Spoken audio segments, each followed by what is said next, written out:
জাতীয় সংসদ ভবন, চারদিকে যখন বিজয়ের আনন্দের জোয়ার, ঠিক তখনই এক থমথমে পরিস্থিতি। স্পিকারের সামনে দাঁড়িয়েও শপথ নিলেন না রুমিন ফারহানা। উল্টো জামায়াতে ইসলামীর এমপিদের সিদ্ধান্তের দিকে এক প্রকার বৃদ্ধাঙ্গুলি দেখিয়েই গটগট করে বেরিয়ে গেলেন সংসদ থেকে। সবাই যখন ভাবছে জোটের ঐক্য অটুট, ঠিক তখনই কেন এমন নাটকীয় সিদ্ধান্ত নিলেন বিএনপির এই অগ্নিকন্যা? যাবে কার বিপক্ষে যাবে সেটা আমি জানি না, সেটাই আমি পালন করব। তবে কি সরকারের শুরুতেই বড় কোনো ফাটল?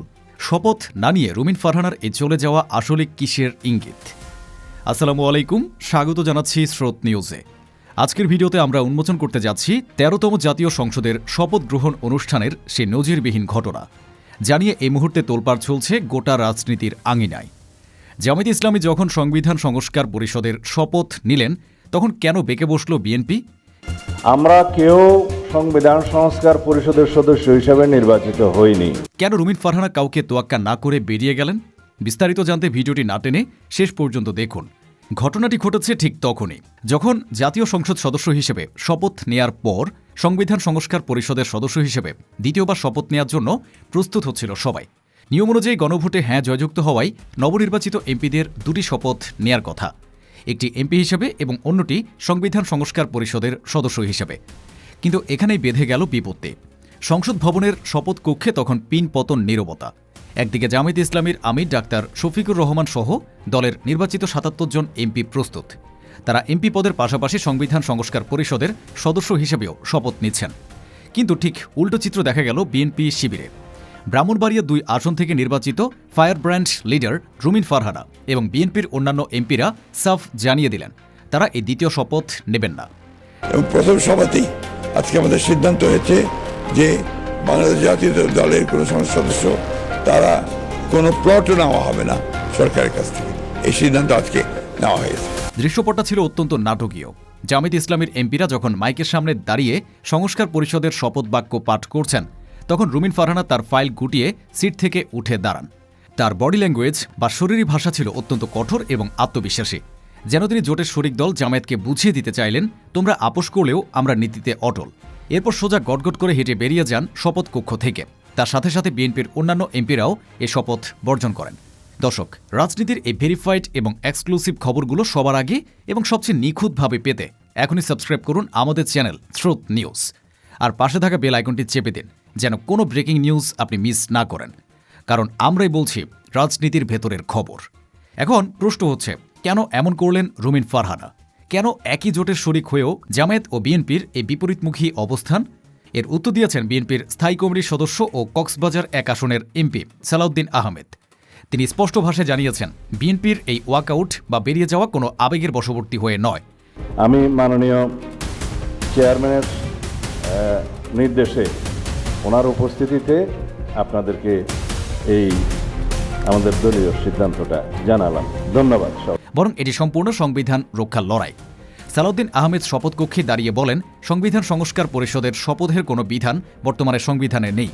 আমরা সংবিধান মেনেই রাজনীতি করি। গণভোটে রায় এলেও সেটি আগে সংবিধানে অন্তর্ভুক্ত হতে হবে, তারপর শপথের প্রশ্ন। সংবিধানের বাইরে গিয়ে আমরা কোনো শপথ নিতে পারি না। অর্থাৎ রুমিন ফারহানার এই বেরিয়ে যাওয়া ছিল মূলত একটি আইনি ও সাংবিধানিক প্রতিবাদ। তিনি জামায়াতকে বুঝিয়ে দিলেন যে তাড়াহুড়ো করে বা আবেগের বশে কোনো অসাংবিধানিক প্রক্রিয়ায় বিএনপি জড়াবে না।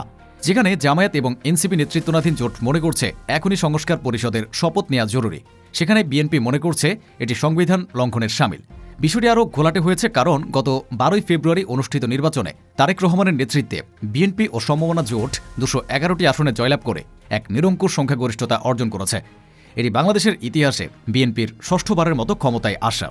অন্যদিকে জামায়াতে ইসলামী ৭৭টি আসন নিয়ে সংসদে প্রধান বিরোধী দলের ভূমিকায় অবতীর্ণ হতে যাচ্ছে। সংসদের প্রথম দিনেই এই দুই দলের দুই মেরুর অবস্থান রাজনীতিতে নতুন এক সমীকরণের জন্ম দিল। রুমিন ফারহানার এ পদক্ষেপ কি তবে জামায়াতকে এক প্রকার মেসেজ দেওয়া যে সরকার গঠন করলেও বিএনপি কারোর অন্যায্য আবদার বা অসাংবিধানিক প্রক্রিয়া মেনে নেবে না? ভিডিও ফুটেজে দেখা গেছে, রুমিন ফারহানা যখন বেরিয়ে যাচ্ছিলেন তখন জামায়াতের এমপিদের মধ্যে এক ধরনের অস্বস্তি কাজ করছিল। ডাক্তার শফিকুর রহমান সহ জামায়াতের নেতারা শপথ নিলেও বিএনপির এই কঠোর অবস্থানে পুরো সংসদ ভবন এলাকায় উত্তেজনা ছড়িয়ে পড়ে। এমনকি শপথ নেওয়ার আগে সকাল ১০টা ৪০ তারেক রহমানের নেতৃত্বে বিএনপির এমপিরা যখন এমপি হিসেবে শপথ নেন, তখনও এ সংস্কার পরিষদের শপথ নিয়ে তারা আপত্তি জানিয়েছিলেন। কিন্তু শেষ পর্যন্ত যখন দেখা গেল জামায়াত শপথ নিচ্ছে, তখন রুমিন ফারহানা আর এক মুহূর্ত অপেক্ষা করেননি। দর্শক, এই ঘটনা থেকে একটি বিষয় পরিষ্কার, আগামী দিনের সংসদ খুব একটা শান্ত হবে না। রুমিন ফারহানা প্রমাণ করলেন তিনি সংখ্যার বিচারে নয়, বরং নীতির বিচারে রাজনীতি করতে এসেছেন। জামায়াত ইসলামীর সাথে বিএনপির এই শপথ নিয়ে মতবিরোধ কি ভবিষ্যতে জোটের সম্পর্কে বড় কোনো প্রভাব ফেলবে, নাকি এটি কেবলই একটি সাময়িক আইনি জটিলতা? সালাউদ্দিন আহমেদের বক্তব্যে এটি স্পষ্ট যে বিএনপি ভবিষ্যতে সংবিধান সংস্কার করবে, তবে সেটি হতে হবে সঠিক প্রক্রিয়ায়, কোনো শর্টকাট বা শপথের নামে প্রহসন করে নয়। আর রুমিন ফারহানার সেই বার্তাই তার দৃপ্ত পায়ে হেঁটে বেরিয়ে যাওয়ার মাধ্যমে দিয়ে গেলেন। দর্শক, আপনার কি মনে হয়, রুমিন ফারহানা কি শপথ না নিয়ে বেরিয়ে গিয়ে সঠিক কাজ করেছেন, নাকি জামায়াতের মতো বিএনপিরও উচিত ছিল জোরের স্বার্থে ওই শপথটি পাঠ করা? রুমিন ফারহানার এই সাহসী পদক্ষেপকে আপনি কিভাবে দেখছেন? টিস্যু পেপার যেমন কোনো কাজে লাগে না, রুমিন ফারহানার এখন আর কোনো কাজ নাই। আপনার মূল্যবান মতামত অবশ্যই কমেন্ট বক্সে লিখে জানান। ভিডিওটি ভালো লাগলে লাইক দিন এবং বন্ধুদের সাথে শেয়ার করে সবাইকে সত্য ঘটনা জানার সুযোগ করে দিন। দেখা হবে পরবর্তী ভিডিওতে আরও কোনো গরম খবর নিয়ে।